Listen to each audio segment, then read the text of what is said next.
This is the Toyota Raize, and as the name suggests, it's raised.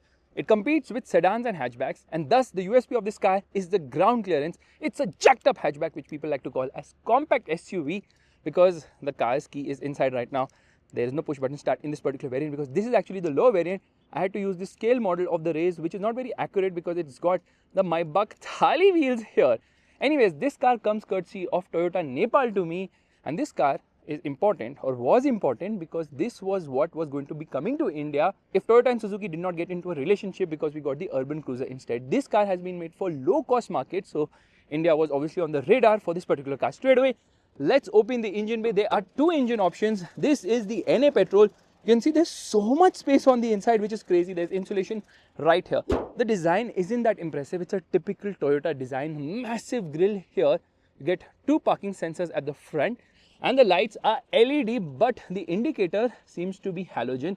This is an accessory dynamic swipe indicator, fog lamp right here, and the length of this car is under 4 meters, but in this particular market it is slightly more than 4 meters because of some bumper extension. Under 4 meters length, which makes it really apt for the Indian market. In fact, the wheelbase is slightly more than 2.5 meters. The tire size here is a 15-incher. It happens to be not really a 15-inch. It happens to be a 205/65/16, but it looks like a 15-incher. It is a 16-incher. Alloy wheel design isn't that impressive. Says dual VVTi petrol engine. Obviously, these rain visors are also part of optional kit. And if you notice one thing, this is a drum here. So yeah, in terms of the cost cutting, it has been done to make it apt for emerging markets. Says Raize right there, so that's the slight bumper extension here. In fact, the camera is also not centered. The camera is placed offset here. You get a rear wiper washer, you get an antenna here, which is easy to move. You get a rear spoiler with a high mounted stop lamp as well. This is the base variant, which is the E variant. Notice this is actually halogen. Straight away, let's open the boot, which I think is around 369 liters. Parcel shelf is not there. This is actually sunblind, which has been added. Boot is decent size. Loading lip is not high. Spare wheel is not an alloy, but it is full size at least. And there's obviously a light right there. Let's shut this. Build quality is typical Toyota. Nothing great, but not bad either. In terms of space at the rear, it is actually decently impressive. Does the seat recline? Yes, it does. So firstly, you can fold the seat in 60/40 format, and then it does not recline. It's upright.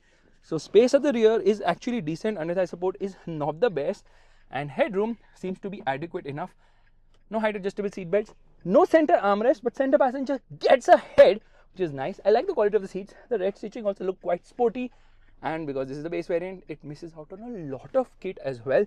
Yes, this is actually based on the DNGA platform, which is basically Daihatsu new global architecture.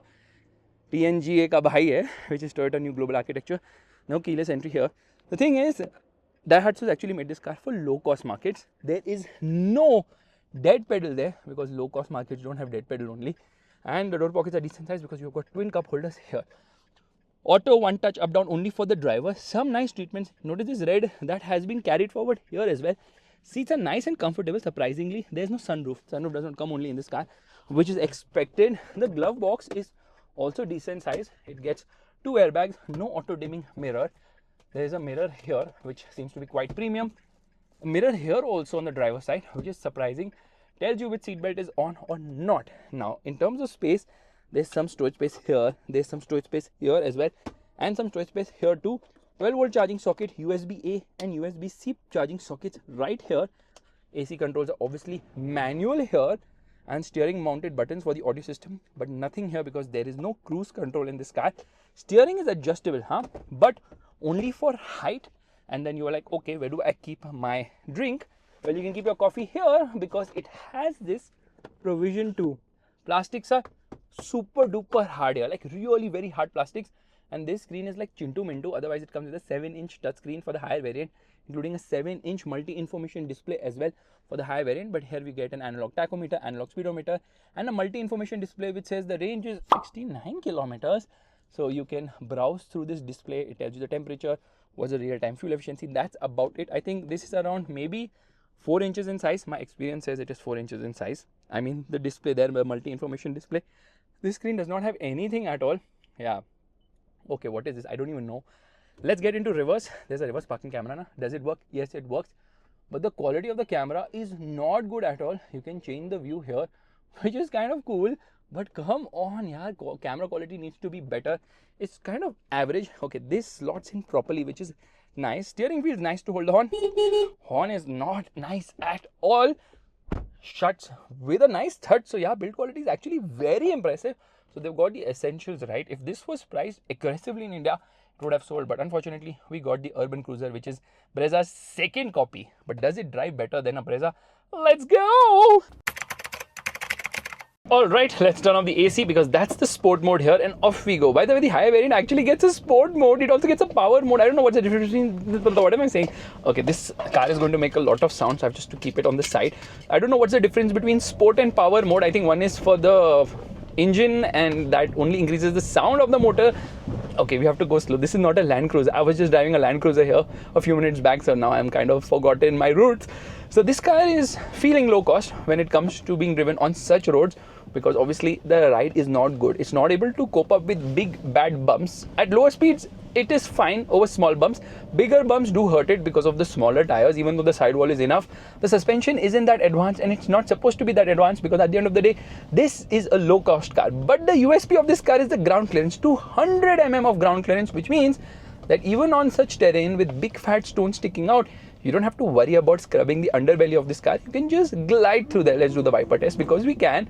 Okay, wipers make a lot of sound, but that is not the most noisy thing here, because what makes even more sound is obviously the engine. Yes, this engine is very vocal. The suspension is also noisy here, and there's a lot of movement because the suspension is on the softer side. So yeah, the car does bounce a lot, which is a trait it doesn't showcase much when you're driving it over a smooth road. So all those people who say this is an SUV, where is the SUV here? I can't find it at all. That car was much better in terms of being fun to drive and driver oriented. And now Vasuli madam is here. She wants some money. Bolo didi. माहिती नाही मला. मराठी? हामी फर्केर आउँछु एकछिन video गर्दै हुनुहुन्छ हाम्रो एउटा गाडी यही छ के अहिले फर्केर आउँछु. Alright, the disappointing part is that Vasuli did not happen because I had to leave for Panvel, and these people don't understand Marathi and I don't understand Nepali, so that's that. Steering is actually not very light. I expected it to be light, but it's not super light and off we go. Oh, you heard the engine? I just hit 5,000 RPM and it becomes super duper vocal. Yeah, that's a very vocal engine, and they are big fat potholes, which means you have to really take it easy over such roads. And into first gear and off we go. Thankfully, the clutch is not that bad. I mean, it's not the softest or the smoothest or the lightest. There's some pressure which is needed, but the gearbox is super slick shifting. So let's quickly get into the history of this car. Why, what, where and how. So it's very simple. This car was definitely not made by Toyota. It was made by Daihatsu, which is a Toyota. The cops also like us.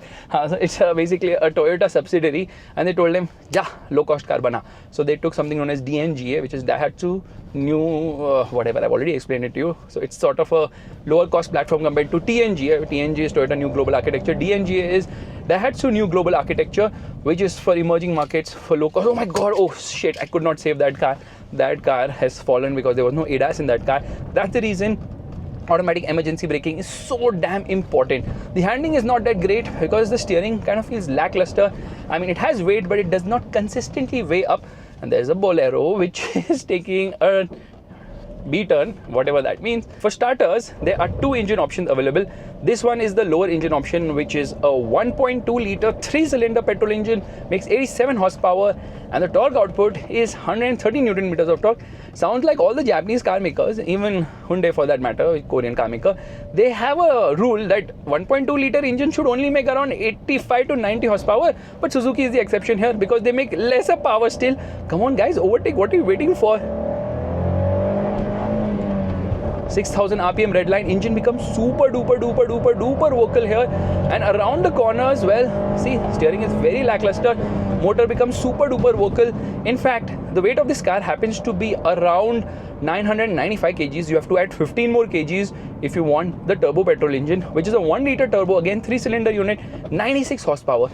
What is the turbo doing? Giving us 9 horsepower more. That's kind of surprising, but actually the turbo gives a lot more torque. So 140 Newton meters of torque with the turbo petrol engine, resulting in much better performance. But claimed fuel efficiency is the same for both the cars, 16 kilometers per liter, which is decent. The weight is not much. If you want convenience of driving, you can get the automatic, which is actually a CVT box which adds 25 kgs of weight. This is a 5-speed manual. CVT obviously has the rubber band effect. Around the corner, you can see there is a roll. There is the car is spinning below here. Let's downshift, and now it's come into eco mode because I was on the clutch.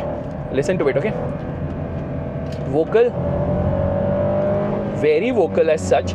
So 0 to 100 kilometers per hour takes more than 12 seconds. So it's not very fast car as such. And because 3-cylinder now, there's obviously those vibrations, that uneasiness is there. It continuously judders when at idle. But once you get going, it becomes much better. In fact, low-end performance is good here. Obviously, it's not very sprightly as such, but it gets the job done. So in the city, you're not going to complain much about it. The mid-range is decent. Top end is just noise, and even more noise. So the variant which has a sport or power mode, or both of them, that only makes more noise when you press the sport or power button, because the engine becomes super duper loud and vocal, making it very uneasy to drive this car. In fact, we're going to come into 5th gear right now, and there the engine now feels better, but then it's not very comfortable doing higher speeds in rather lower speeds in higher gears, because this engine is not tuned for that. The steering is actually pointing in the wrong direction, so it's not really aligned as such. But then as I see it, there are reasons why this car sells well, because it's a Toyota, so ease of maintenance, cheap ownership cost, and it's also cheap to buy. That's the reason in countries like Philippines and all, this is the top seller. It's also because there's no direct competitor to this car. Unlike in India, where all the car brands are like, hum bhi fake SUV denge. This is not the trend in lot of Southeast Asian markets, where there are just a few players offering cars which will compete with that, the Espresso. It was a Sonnet as well. You know, for a moment you feel you are in India, then you see that red number plate, you realize you are in Nepal, because this market is having so similar cars to ours, which is kind of predictable considering the taxes are so high, so only India can send cars here. Other than India, cars are being sold from all across the world, especially China. A lot of electric cars being thrown here. Okay, let's try and make a quick overtake. No, there isn't enough grunt to get it done, because this engine is not having a lot of performance. It's not very sprightly. It's not an engine which will put your pants on fire, but then that's not supposed to be the job of this engine any which ways. Oh, we did not cross the double white line, and off we go. Sound, and a lot more sound. Oh, VVTi kicked in, yo. VVTi kicked in, yo. Why did I say it twice? Because it's dual VVTi, brother. That's the reason I have to say it twice, that VVTi kicked in, yo. So we're going to turn here on the left, because there's a nice patch of road to drive just under the trees. So that's going to be a bit nice. Okay, let's downshift. Come on. Give me the power. The horn is not nice.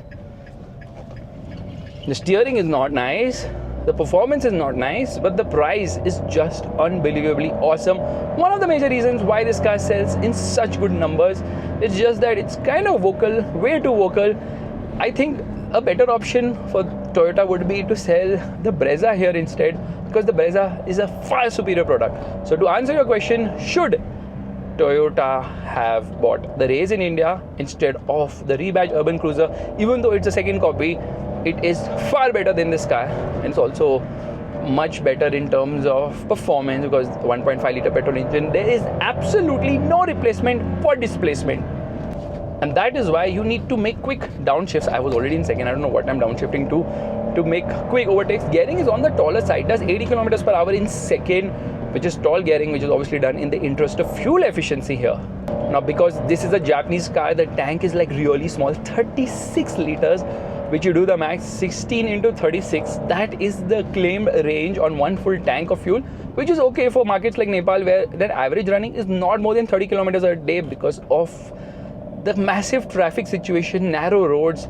And as far as the pricing of this car goes, I have no clue what the pricing is here, but it's also going to be very expensive considering the amount of taxes and the Indian rupee being much more stronger than the Nepali rupee. However, let me go through this bump. This is the big one. Yeah, this is the big one.